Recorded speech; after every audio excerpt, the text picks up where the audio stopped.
Good morning. Today we find in our first reading the story of Esther.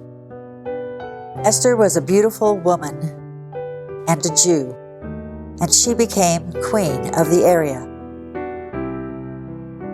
But her king had decided to annihilate the Jewish population, and she was asked to plead the case to save her people. So for 3 days, she fasted and prayed before she asked the question to save her people. And for Esther, the response was positive. And in the second reading, we hear about all we have to do is seek and we will find, knock and the door will be opened, ask and it will be answered, just as in the story of Esther.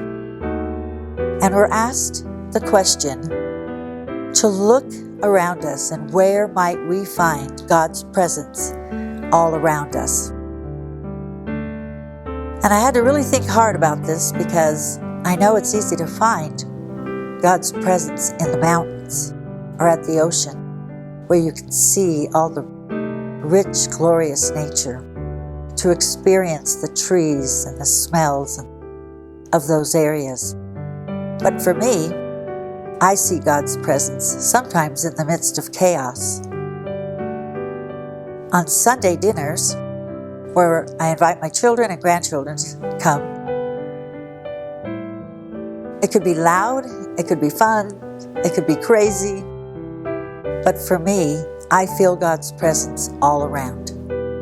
All I have to do is look into their eyes and see the good. So for me, to experience God's presence, all I have to do is to look at my close family.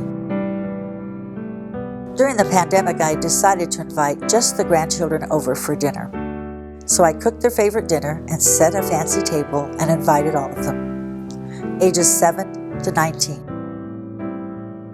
And God's presence just filled that room, hearing each one share their story of homeschooling, their stories of going off to college for the first time during the pandemic, sports being canceled, and what they were hopeful about. And right there in that room, God was all around us. And I think all of us felt His presence. Until the next time, thank you.